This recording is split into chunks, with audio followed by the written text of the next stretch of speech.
एक और महत्वपूर्ण चीज थी तो इस बजट की दृष्टि से देखने वाली थी वो ये था कि फिनांस कमीशन की रिपोर्ट आ गई। फिनांस कमीशन की रिपोर्ट का बजट में को शामिल किया जाना जरूरी था।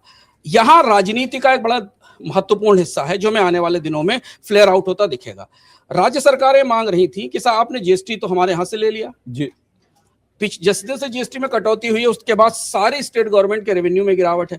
इस साल स्टेट गवर्नमेंट्स जितना बारो कर रही है सर वो तो सेंट्रल गवर्नमेंट करती है। ये बात मोटे मोटे लाइन में सर्वे में लिखी गई। स्टेट गवर्नमेंट्स के बजट कोलैप्स कर चुके हैं। इस बजट में ये उम्मीद थी कि राज्य सरकारों की मांग थी कि केंद्र सरकार अपने राजस्व से 50% हिस्सा राज्यों को दे, जो कि 41% के आसपास है।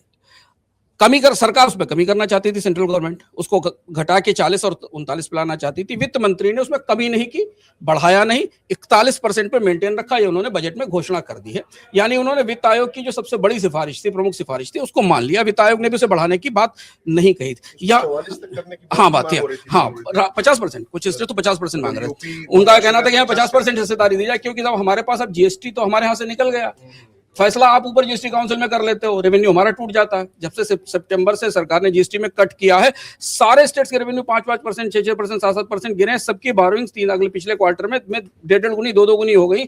ऐसी स्थिति आई थी दिसंबर में जब आरबीआई को राज्य सरकारों को बाकायदा घोषित करके कहना पड़ा था कि बोरोइंग मत करिए, मार्केट में पैसा अवेलेबल नहीं है, रुक के फंड लीजिए। तो हम राज्यों का कैसा चलेगा काम? हम लोग उसे रिपोर्ट भी कर रहे थे बराबर। तो वो एक फैसला है जहां राजनीति आप आने वाले समय में देखेंगे कि या तो राज्य सरकारें केंद्र सरकार से रियायत और मांगेंगी, या फिर वो अपने लेवल के ऊपर रेवेन्यू के नए सोर्स मांगेंगी, और या फिर उन्हें आरबीआई को किसी न किसी तरह से बाजार में कुछ ना कुछ करना पड़ेगा। आपको मालूम है राज्य सरकारें किस लेवल पे लोन ले रही है? आपसे ज्यादा खराब साख है। आप अगर होम लोन लेने जाओगे तो आपको 8% में मिल जाएगा। तो रोज फोन आते हैं, हम तो कहते हैं कि भाई आपको बिना चुकाने वाला गवर्नमेंट, कुछ स्टेट गवर्नमेंट्स को 9% 10% पे लोन मिल रहा है। उनकी सिचुएशन वो चुका नहीं पा रहे। हाँ, क्योंकि उनकी फाइनेंशियल सिचुएशन गंभीर बात है। मैं रोक कर आपको बताना चाहता हूं, बहुत गंभीर मसला, सैद्धांतिक मसला। ये इसलिए इस बार के बजट में सरकार ने अपना थोड़ा स्टांस बदला। ये कहा वित्त मंत्री ने कि हम डेट रिडक्शन का एक मैप लेके आएंगे, लेकिन स्टेट गवर्नमेंट्स के पास एडिशनल रिसोर्सेज की कोई संभावना नहीं बची। तो अभी फिनांस कमीशन की बाकी सिफारिशें जब लागू होंगी तो हमें समझ में आएगा कि वास्तविक तौर पर राज्य सरकारों के लिए क्या है। यहां से एक राजनीतिक विषय उठेगा, राज्य सरकार इस पे सवाल उठाएंगी। और उसमें छोटा सा जो आप बात बता रहे थे, इसमें बस एक चीज समझना चाह रहा हूँ, और मतलब आपकी परमिशन लेके दे दीजिए। अरे नहीं, मैं बस क्योंकि ये बड़ा गंभीर विषय है, क्योंकि ये जो पॉपुलिस्ट मेजर्स उठाए जाते हैं तमाम चुनावों से पहले, विधानसभा चुनाव, लाडली लक्ष्मी, लाड़की बहना, सब कुछ, अब ये महाराष्ट्र हो, चाहे इससे पहले मध्य प्रदेश हो, दिल्ली, हरियाणा, कोई पूरा नहीं कर पा रहा, हर जगह की बात है, झारखंड, ये जो राज्यों की स्थिति खराब हो रही है, इसको लेकर बजट में अभी तक ऐसे चर्चा में तो कुछ सुनाई नहीं पड़ा। लेकिन इसको हतोत्साहित करने के लिए वाकई जिस तरफ परिस्थितियां जा रही हैं उसको लेकर कुछ कहीं पर आपको दिखाई पड़ता है कि उस पर कुछ अंकुश लगाने की कोशिश हो रही है? देखिए सर, महाजनोयन गतासा पंथा जो केंद्र सरकार करती है वो जेन्युइन होता है, जो नीचे होता है वो पाप होता है। आप जब फ्री में पैसा बांटिए, किसान सम्मान, आप जब किसान सम्मान निधि बांटो तो अच्छा है। कोई राज्य सरकार अगर कैश ट्रांसफर करने लगे तो गलत है। तो ये कोरोना की अन्य योजना अभी भी चल रही है। ये 2 तरीके के पैमाने सरकार ने बना रखे। इकोनॉमिक सर्वे यहाँ सरकारों, राज्य सरकारों को सिखा कैश ट्रांसफर हम करते रहेंगे साहब, हमारे पास है कैश ट्रांसफर करने का पैसा। तो आज स्थिति कैश ट्रांसफर की क्या है? एक राज्य ने, जिसका हाल में भी चुनाव खत्म हुआ है, उसने चुनाव से पहले अपना 36% रेवेन्यू सिर्फ कैश ट्रांसफर में दे दिया। और इंडिया के 9 ऐसे राज्य हैं जिनके कैश ट्रांसफर उनके स्टेट के जीडीपी के 11% तक चलेगा। हाँ, बिहार 36% रेवेन्यू दिया है बिहार ने चुनाव जीतने के लिए। तो ये हो गया है वोट खरीदने का पूरा सिस्टम।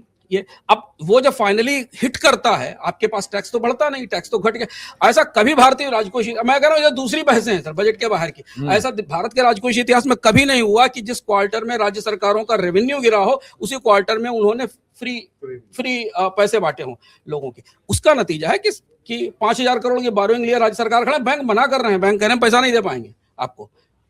आरबीआई बार बार इंटरवीन करता है। तो ये जो चीज है, इसलिए शायद इसलिए सेंट्रल गवर्नमेंट ने इस बार अपने बजट में, एक्सपेंडिचर बजट में कमी की स्कीमों में, कि भाई चलो तुम भी बांट लो कर्ज लेके। हमको भी कर्ज लेना पड़ता, तुम भी कर्ज लेते हो, आपको ना दोनों ही कर्ज लेके चलते हैं और उनको मना कर रहे हो। इस साल की स्थिति क्या है बजट की? इस साल सेंट्रल गवर्नमेंट लेगी 10 लाख करोड़ का कर्ज और राज्य सरकारें लेंगी 9 लाख करोड़ का कर्ज।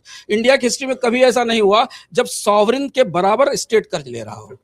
बराबर हो गए, बराबर हो गए। 10 लाख और 9 लाख करोड़ बड़ा गंभीर आंकड़ा है। केंद्र सरकार, मैं इसको समझा दूं जो लोग सुन रहे हैं, केंद्र सरकार अपने घाटे को पूरा करने के लिए 10 लाख करोड़ के करीब का कर्ज लेगी, लेकिन सारे राज्यों का जो कर्जा लिया जाएगा वो मिलाकर भी 9 लाख करोड़ है। और अंशुमन जी कह रहे हैं कि भारत के इतिहास में, अर्थव्यवस्था में ऐसा कभी नहीं हुआ, और ये बड़ा गंभीर संकेत है।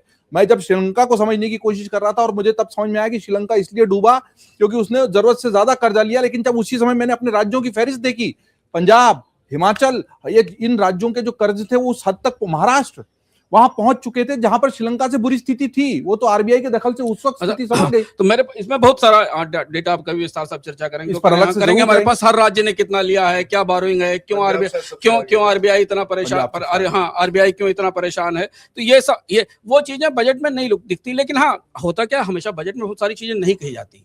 मतलब से वो है ना कि मैं वाकिफ हूँ तेरी चुपगोइयों से, समझ लेता हूँ तेरी अनकही भी। क्या बात है। तो वो जो बजट, अगर आप ये वीडियो YouTube पर देख रहे हैं तो हमारे चैनल को सब्सक्राइब कर बेल आइकन दबाएं, और Facebook पर देख रहे हैं तो हमारे पेज को लाइक करें।